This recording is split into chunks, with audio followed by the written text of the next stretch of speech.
नमस्कार दोस्तों, स्वागत है हमारे YouTube चैनल में आपका।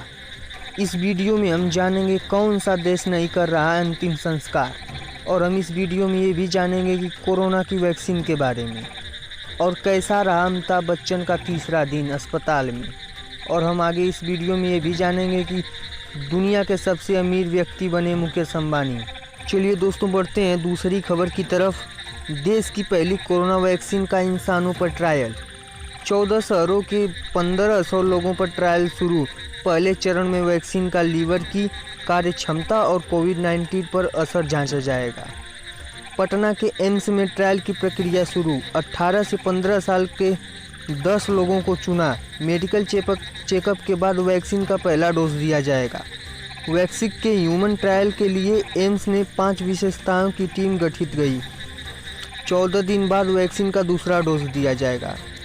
देश की कोरोना वैक्सीन तैयार करने वाली कंपनी भारत बायोटेक ने Indian council of medical research के साथ मिलकर इंसानों का ट्रायल शुरू कर दिया है।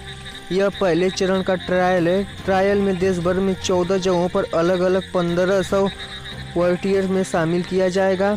इस चरण को स्पोटी एंड स्क्रीनिंग का नाम दिया गया है।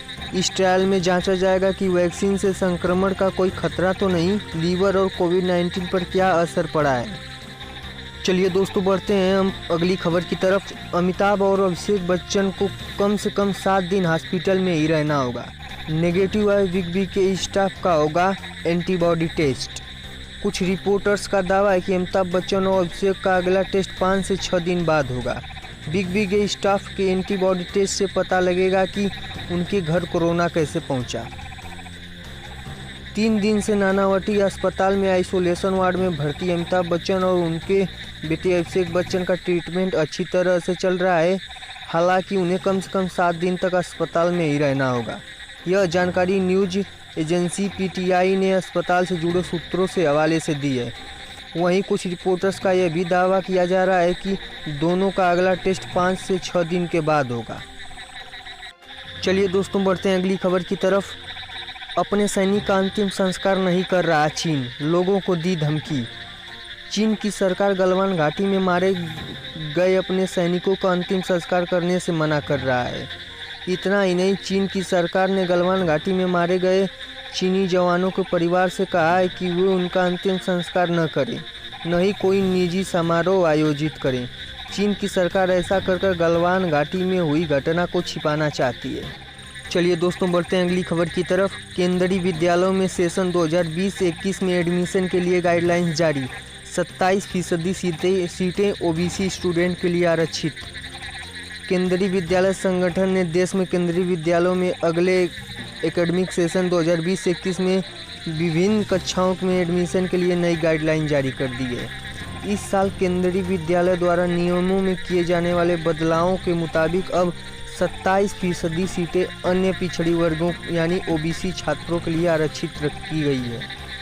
केवीसी में एडमिशन गाइडलाइन 2020-21 से संगठन ने सोमवार 13 जुलाई 2020 को अपनी ऑफिशियल वेबसाइट पर जारी किया है। दोस्तों चलिए बढ़ते हैं अगली खबर की तरफ।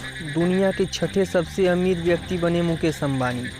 गूगल और टेस्ला को पछाड़ा 5.45 लाख करोड़ रुपए हुए नेटवर्थ। मुकेश अंबानी की नेटवर्थ एक दिन में 16,000 करोड़ रुपए का इजाफा। टेस्ला के सीईओ इलॉन मस्क की सूची में 10वें स्थान पर पहुंचे। रिलायंस इंडस्ट्री लिमिटेड के चेयरमैन मुकेश अंबानी की सालाना आम बैठक से पहले एक उपलब्धि हासिल की। ब्लूमबर्ग बिलियनियर इंडेक्स के मुताबिक मुकेश अंबानी अब दुनिया के 6ठे सबसे अमीर व्यक्ति बन चुके हैं।